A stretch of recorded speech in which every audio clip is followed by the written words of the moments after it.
ముచ్చట్లు రాజన్న ముచ్చట్లు.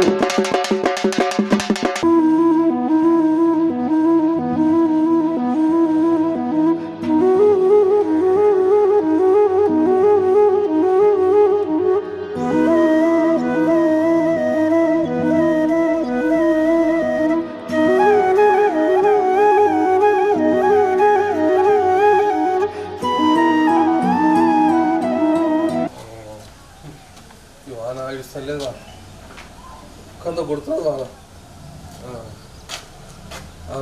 ఏం రాదా వాళ్ళు ఎక్కడ పోయినా ఆగమాగమంటుగా ఏమో ఇంగ్లీష్ ఉన్నది ఇందు ప్రియాల్ ఊరి పేరు మన దౌలతాబాద్ మండలు సిద్దిపేట జిల్లా సర్పంచ్ కారు మంచిగా రాసుకున్నా సర్పంచ్ సార్ మన రాసుకున్నాడు సార్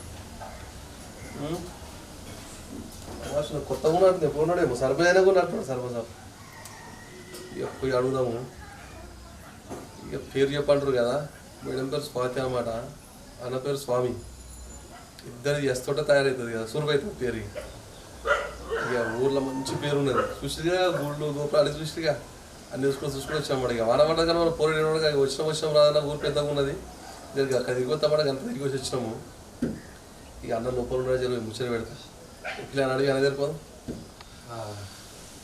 ఎట్లా కదకి ఆ సార్ని మేడం కూర్చోబెట్టినా షాయి ఇచ్చారు మంచి తమాషా షాయి దాకా కూర్చుని ఈ పిల్లలు మల్పిగా సార్ వస్తా మేడం నమస్తే నమస్తే బాగున్నా ఇక పొద్దుగానే వచ్చినాయి మీరు బయటకు పోతామని చెప్పేసి పొద్దుగానే వస్తుంది మీ ఊరికి ఇక వాన కూడా బాగానే పడుతుంది 2-3 రోజులు 3 days నుంచి పడుతుంది పొలాలు పనులు సురువైనట్టున్నాయి పనులు ఇప్పుడు ఇప్పుడే చేస్తున్నారు నిన్న మొన్న వర్షం లేక చేయలేదు ఇప్పుడు వర్షం పడ్డదని అందరూ నాట్లేసే పనిలో ఉన్నారు ఇప్పుడు మరి అవన్నీ తెలుసుకోవాలి వచ్చింది మీ ఊరికి ముచ్చట సూర్యతమా నేనంటే మీ గురించి తెలుసుకొని వచ్చిన మరి వ్యూవర్స్ తెలియదు కదా నా పేరు స్వాతి మా ఇంద్రపురం గ్రామం దౌలతాబాద్ మండల్ డిస్టిక్ సిద్దిపేట 2025లో మహిళా రిజర్వేషన్ రావడం వల్ల సర్పంచ్గా పోటీ చేసి మేము భారీ మెజారిటీతో గెలిచాము.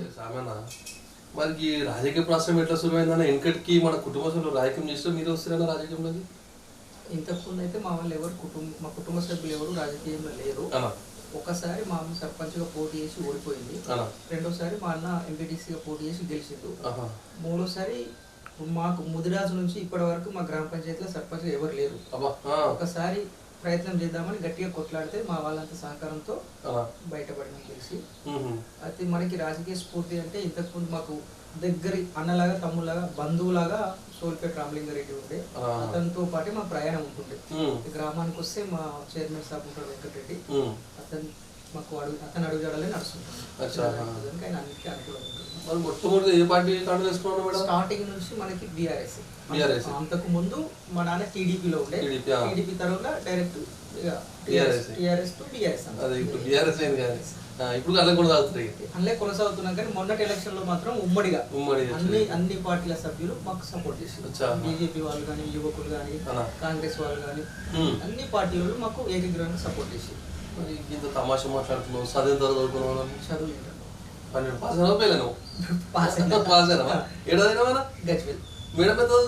ఆమె ఇంటర్ కంప్లీట్ అయింది, డిగ్రీ ప్రస్తుతం డిగ్రీ పెద్ద చదువు మేడం, మీకన్నా పెద్ద చదువు. అయితే షాది ఎప్పుడు చేసుకున్నాను మేడం? 10 సంవత్సరాలు 2015. డేట్ కరెక్ట్ చెప్పాలి మేడం, కడతామా? 2015 22 తారీఖు. సామానా మరి ఎట్టకేళ్ళకి ఆ మహిళా రిజర్వేషన్ వచ్చిందని చెప్పేసి మేడం మీరు పోటీ చేపిస్తుంది. ఎంతమంది పోటీ చేసిన మన దగ్గర? 5 మంది. మరి 5 మంది పోటీ చేసినప్పుడు టగ్గు నడిచింది మ్యాచ్. మరి ప్రజలు ఏ విధంగా స్పందించారు, మీకు ఏ విధంగా స్వీకరించారు, వాళ్ళ సమస్యలు ఏం చెప్పారా? ఉన్నోళ్ళ దాంట్లో మంచి ఎవరు చెడు ఎవరు వాళ్ళు చూసుకున్నారు. మంచి వ్యక్తులు ఎవరు చెడు ఎవరు, ఎవరైతే గ్రామాన్ని అభివృద్ధి చేస్తారో అనే ఆలోచన మీద మనం వారి ఇంటికి ఒక్కొక్క ఇంటికి సుమారుగా 10 నుంచి 12 సార్లు 13, 14, 15 సార్లు ప్రతి ఇంటికి గడపకు వెళ్ళినాం. ఇంటికి వెళ్తే మెయిన్గా వాళ్ళ ఇంటి దగ్గర అంటే డ్రైనేజ్ సమస్య ఒకటి ఉండే, ఇంటి దగ్గర చిన్న చిన్న సమస్యలు, కరెంట్ సమస్యలు, డ్రైనేజ్ సమస్యలు, తర్వాత వాటర్ సమస్యలు, కరెంట్ లైట్ ఇవన్నీ సరిగా రాకపోవడం వల్ల మాకు చిన్న చిన్న సమస్యలు ఉన్నాయి. ఇవన్నీ తీర్చాలంటే వాళ్ళు సరే దానికి మాట ఇచ్చినాం, వాళ్ళు ప్రేమ భావంతోనే మాకు ఓటు వేసి గెలిపించారు. మెజారిటీ ఎంత వచ్చిందంటే మర్చిపోయి 300 ఒకటి. ఇక మాట్లాడుతూ ఖరాబ్ మాట చెప్పు. మనలో మనం వచ్చాడు ఖర్చు ఎంత వచ్చిందన్న మనకి ఎలక్షన్ ఏం ఖర్చు లేదు. ప్రతి ఇంటికి మేము తిరిగే విధానాన్ని బట్టి ఉదయం మధ్యాహ్నం సాయంత్రం అని సమయం లేకుండా టైంను చూసుకోకుండా ఎనీ టైం ఎప్పుడు వీలైతే అప్పుడు వాళ్ళ ఇంటికి పోయి రిక్వెస్ట్ చేసుకుంటే వాళ్ళ ఆలోచన విధానంతోనే మనకు ఓట్లేసి గెలిపించారు తప్ప మనం ఏం ఖర్చు పెట్టలే, ఏం క్రికెట్ బ్యాట్లు కిట్లు వస్తారు కదా. ఇక్కడ అసలు యూత్ పిల్లలు వాళ్ళే మా వెనకాల ఉండి తిరిగి వాళ్ళే కొట్లాడి గెలిపించారు తప్ప మనం ఎవరికి ఏమి మొత్తం ఎంతమంది వార్డ్ నెంబర్ 10 మెంబర్స్. మా ప్యానల్ 6 మంది కలిసి. ఆ ప్యానల్ ఉన్న కూడా మా వాళ్ళు అందరు కలిసి ఇప్పుడు ఊళ్ళన్నప్పుడు అందరు కలిసి చేసుకుంటారు.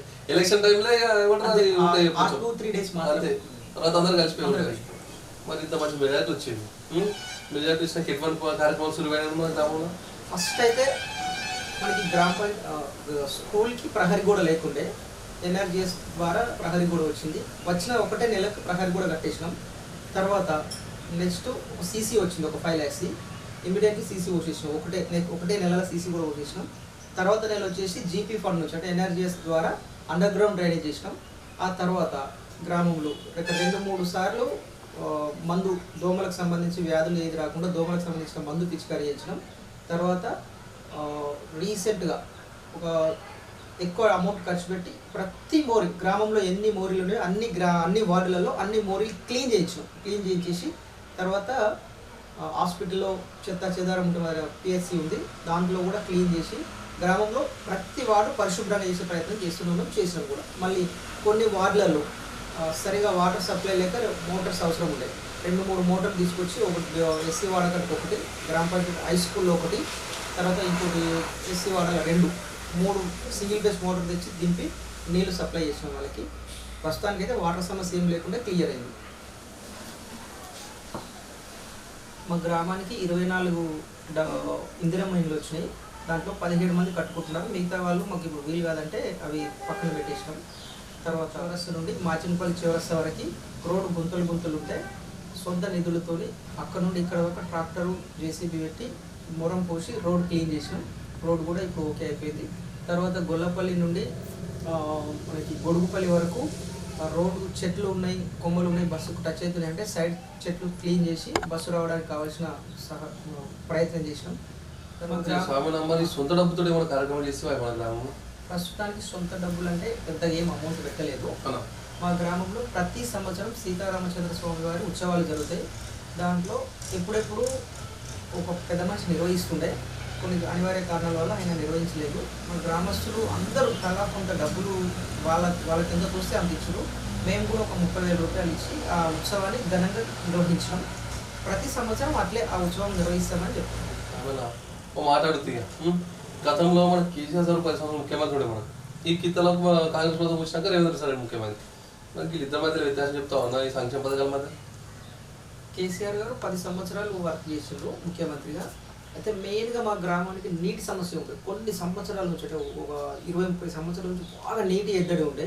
సార్ వచ్చిన తర్వాత ప్రతి ఇంటికి నల్ల అనేది ఒకటి మెయిన్గా నల్ల నీళ్ళు ఇచ్చి బాగా సపోర్ట్ చేసి ఇబ్బంది కలగకుండా చేసినాడు. తర్వాత మిషన్ బాగా కాకతీయ ద్వారా చెరువులు క్లీన్ చేయడము, తర్వాత మిగతా పనులన్నీ వాస్తవానికి ఆయన కూడా బాగానే చేసిండు. ఆయన తర్వాత ఈ ప్రభుత్వం వచ్చిన తర్వాత కూడా అప్పుడు ఆ ప్రభుత్వం ఉన్నప్పుడు డబుల్ బెడ్రూమ్ ఇల్లు ఉండే, కొన్ని వచ్చినాయి. ఈ ప్రభుత్వం వచ్చినాక ఇందిరమ్మ ఇల్లు వచ్చినాయి. తర్వాత ఉచిత కరెంటు, ఫ్రీ బస్సు, ఇవైతే ఈ గవర్నమెంట్ కూడా బాగా చేస్తుంది. తను అప్పుడు మల్లన్న సాగర్ ద్వారా నీళ్లు కట్టి పంపించినారు, వాళ్ళు బాగానే చేసినారు, వీళ్ళు బాగానే చేసినారు. ఇప్పటికైతే బాగానే ఉంది. మాకు మా ఎమ్మెల్యే కొత్త ప్రభాకర్ రెడ్డి గారు ఉన్నారు, ఆయన కూడా బాగానే సపోర్ట్ చేస్తారు. చెరుకు శ్రీనివాసరెడ్డి గారు ఇన్ఛార్జ్ ఉన్నారు, ఆయన కూడా మాకు అంత ఇబ్బంది ఏమి బాగానే సపోర్ట్ చేస్తున్నారు. మాకు ఎంపీ ద్వారా ఎక్కువ కొంచెం సపోర్ట్ ఉంది. ఎంపీ గారు ఏదన్నా అడిగితే నెక్స్ట్ మాకు గ్రామ పంచాయతీ లేదు, గ్రామ పంచాయతీ కూడా కావాలని ఎంపీ గారిని రిక్వెస్ట్ చేసాం, మాకు సానుకూలంగా స్పందించాం. మరి ముందు మన గ్రామంలో చేయబోతున్న కార్యక్రమం ఏమున్నాయన్నా? ముఖ్యంగా మన గ్రామానికి గ్రామ పంచాయతీ బిల్డింగ్ లేదు. గ్రామ పంచాయతీ బిల్డింగ్ కోసం ఎంపీ గారికి దరఖాస్తు చేసుకున్నాం, ఆయన సానుకూలంగా స్పందించిందో.